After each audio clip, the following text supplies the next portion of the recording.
Kiddiridde okulemererwa okuzzaawo ekizimbe ekigambibwa bano okukwatibwa kiddiridde okulemererwa okuzzaawo ekizimbe ekigambibwa okuba nga kyamenyebwa Miss Uganda Eltrivia Muhooza bwe yakyala ku ssomero lino mu mwezi gw'Omwenda omwaka oguwedde amala akola obweyamu obw'okuddaabiriza essomero lino kyokka ebyembi nti n'alemererwa ng'ekizimbe ekyali kizimbibwa tekinnaggwa nga Emmy Kateera tuli abajjenyi omubaka wa pulezidenti Lwengo bw'annyonnyola.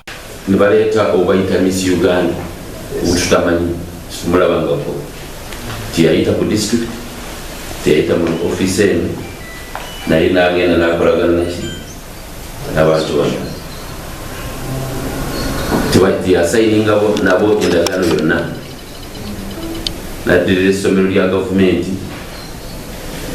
yonna n'aliyiwa wansi. Kateera ayagala bano bannyonnyole ensonga eyabamenyesa ekizimbe ekiwerako ebibiina ebitaano ebiramba wamu n'okutandika okusolooza ensimbi ku bayizi mu ssomero lya gavumenti ng'era ayagala bannyonnyole eyawa Miss Uganda olukusa okutandika okwonoona ebintu bya gavumenti.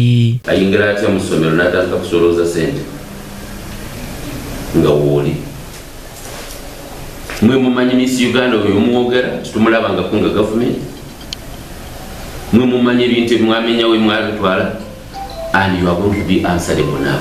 Mu kwewozaako abakwate basabye RDC abasonyiwe bateebwe batandika omuyigo gwa Miss Uganda eyabamenyesa ekizimbe ate oluvannyuma n'ababulako. Tusaba kutusonyiwa tugende twongerera okunoonyereza ku Miss Uganda ono tugezeeko tumunoonye oba tugenda zi Kampala ne tuba tusaba kutusonyiwa ssebo. Okay, katugende.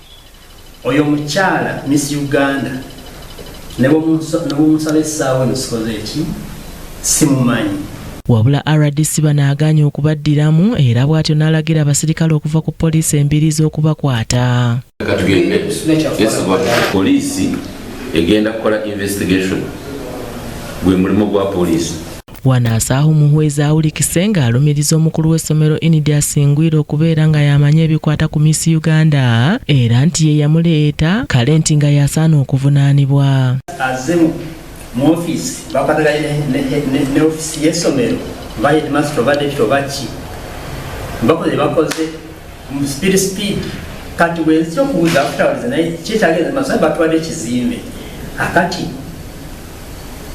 hoyadwa yavudde prime now. Bano oluvannyuma batwaliddwa ku CPS y'e Lwengo naye era basigadde bakukkuluma.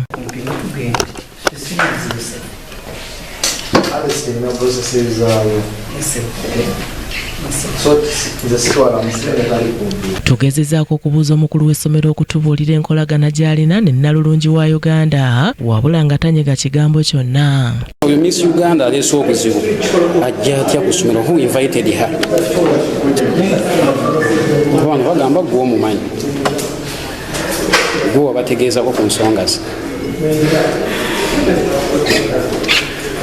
Ku lusuumu Nnalungi nga muzadde ku ssomero lya Malongo Baptist Primary School agamba nti ekizimbe kyali mu mbeera mbi nga kyali kiteeka obulamu bw'abayizi mu matigga nga kyali kiyinza okubagwira essaawa yonna. Kirekawo ne kitta abaana oba ne kitta abantu abaana b'essomero ekyo tekikola makulu nnyo akijjeewo asinga ate okusinga we kibeddewo ne mugamba abaana muyingire mu bibiina kibuyaga azze ate nti assa abaana. Omwogezi wa poliisi mu Greater Masaka Kasirye akakasizza okukwatibwa kw'abantu bano era n'agamba nti waliwo n'abalala abakyawenjezebwa. Abantu basatu be bayitiddwa poliisi yaffe mu Lwengo District Bukubirire abayambeko poliisi mu kunoonyereza ku bigambibwa nti essomero lya Malongo Baptist Primary School eriri mu Malongo Sub County mu Lwengo District lyagenda maaso n'ebibeera nga likoonebwa ate n'ebibeera nga teridizibwawo era tebateekawo na bizimbe birala. Abalala betujja bategeeza maaso awo nabo betwetaaga mu mbeera y'emu batunyonyere ku nsonga eno. Kaweefube waffe w'okwogerako ne Miss Uganda agudde butaka oluvannyuma lw'okukuba ku ssimu ze zimanyiddwa nga tezikwatibwa.